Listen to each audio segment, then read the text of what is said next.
I really want to show you guys today some of the manual therapy techniques that I use to work on the larynx itself. And that's technically what I do for a lot of my patients, especially at the professional voice users level, where a lot of these guys come in for maintenance because people use their voices a lot.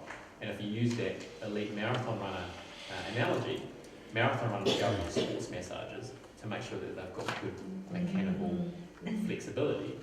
Voice guys do the same.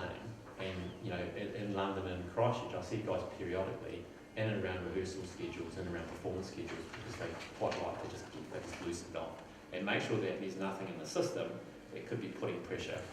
And they may have had a bout of laryngitis where they had to sing through a performance and they know that their vocal folds are fine, but they've created a lot of muscle tension as a result of that. Okay, have I lost anyone? Is that, am I going through too quickly? No. So I just want to, before I get in and show you the stuff I do from a demonstration perspective, it's really important just quickly bring up breathing pattern disorder.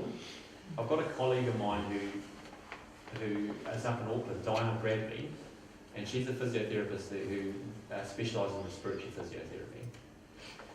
Breathing pattern disorder is, I guess, a collective term for not breathing well and the physiological process behind what happens when you don't breathe well. And I'm not going to go into too much depth about that, but I see a lot of patients who have poor respiratory function, whether they're a COPD patient with some bronchitis, bronchiectasis, so they've got stiffness in their lungs, stiffness in the ribcage articulation, and so they don't have the desired respiratory muscle strength to sustain sound. I talked about that athletic side of using your voice.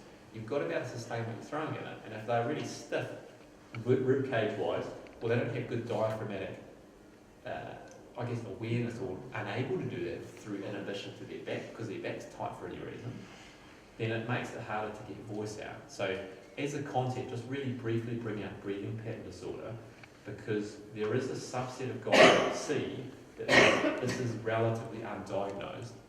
So hyperventilation syndrome, so people are breathing higher, breathing quicker, they're not accessing their lower lung volume, so not getting good alveolar ventilation down the bottom parts of their lungs to feed their body with the oxygen that they need. So some people are breathing quicker, getting too much oxygen in, if we look in a hyperventilation model, and not expelling enough oxygen. And what that does physiologically is it changes your blood gas ratios. So, whether we're over-breathing or under-breathing, what it does is changes the alkaline balance of your blood, which changes the systemic parasympathetic and sympathetic nervous system. So blood pressure changes, heart rate changes. So it's really interesting when you guys see some of these types of patients, sometimes the questioning may not get that out, that it could be an issue. So it's just something to be really aware of. Those guys who walk down, they've had 3 weeks of bed rest because of surgery, they may be coming to you because their voice is a little bit crackly and they're singing in a choir, or they're doing some presenting, or they're talking when their voice fatigues. If you question further, after that 3 weeks of bed rest, they find it very hard to walk to their letterbox and back without getting short of breath. So it's really interesting just to make sure that we're aware that, it's great to try and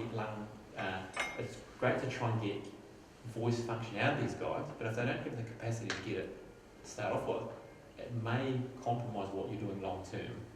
And that's when it's good to just bring other people into the medical management of these guys, because they won't have any vocal fold issues, but they just don't have good diaphragmatic control. And if there's something hindering that diaphragmatic control, then it's important to get it looked at. Or, simply if they just need to be taught how to access that diaphragm. People forget things really quickly, and then they compensate, and then when their body compensates, it becomes normal very quickly, and they don't tend to figure out that they're doing this until you point it out.